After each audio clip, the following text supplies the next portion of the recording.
Pernah manggil ya Jabbar pas lagi sakit hati? Makanya sering sakit hati. Jabbar itu panggilan untuk orang yang lagi sakit hati, habis dikecewain.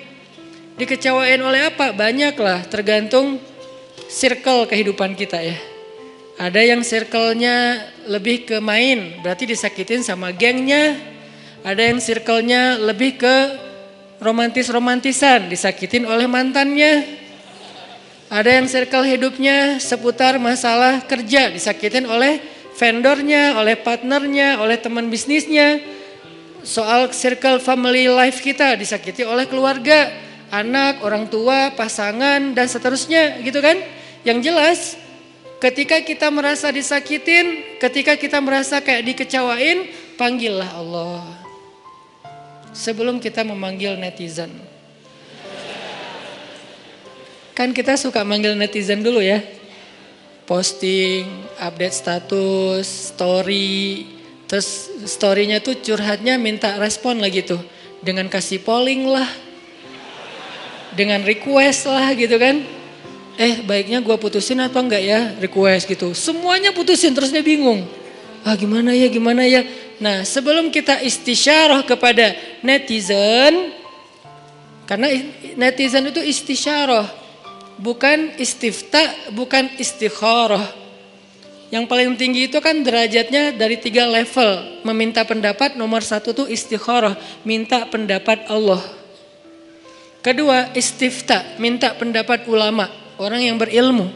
Ketiga istisyarah, minta pendapat orang yang lebih bijak dan berpengalaman.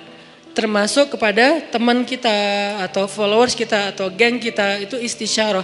Sebelum kita istisyarah netizen, ya ayyuhal netizen, sebelum kita pakai kalimat itu, atau ya ustaz, bahkan sebelum ustaz, ya kiai, ya syekh, maka ya Allah. Panggil Allah Subhanahu wa taala. Manggilnya gimana Ustadz? Salah satunya selain kata Allah pastinya, karena itu kalimat yang paling mulia, kita juga bisa manggil tematik. Ya Jabbar. Ya Jabbar itu bisa 2. Sebetulnya 3 maknanya Jabbar, tapi yang lebih common tuh 2. 1, dipanggil untuk masalah-masalah yang sifatnya bukan hanya besar, tapi kayak kekuatan. Ya Jabbar, ya Qahar. Arti Jabbar dalam konteks itu yang perkasa, yang memaksa, ya Qahar yang menaklukkan. Sehingga dipakailah kalimat Jabbar, Qahar, Aziz, kan kata-kata yang nama-nama yang perkasa gitu. Untuk doa-doa yang sifatnya biasanya dipakainya dalam kondisi terzolimi. Ini doa-doa orang yang terzolimi. Kayaknya gak perlu dihafal juga sih. Bukan gak perlu dihafal, gak perlu dipakai. Kenapa? Berharap kita tidak mendoakan orang yang zolim. Kecuali yang dizolimi dalam urusan agama.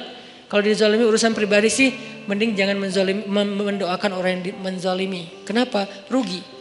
Mending doain diri sendiri.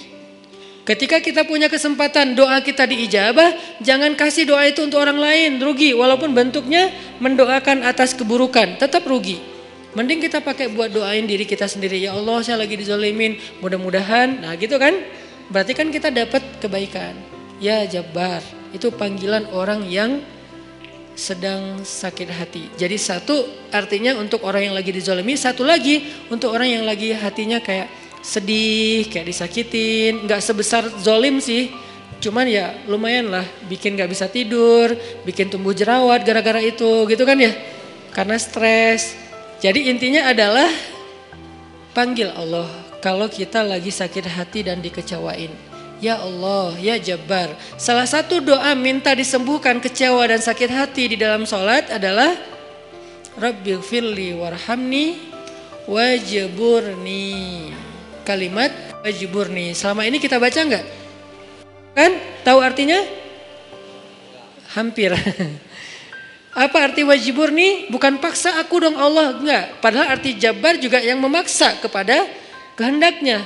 Tapi kalimat wajburni, makna Jabbar di sini makna yang ketiga di antara 3 makna Jabbar, yaitu yang mengobati sakit hati. Jadi ketika kita berdoa, Rabbighfirli, warhamni, wajburni, warfa'ni, warzukni, wahdini, wa'afini. Banyak banget ya. Luar biasa kita ya.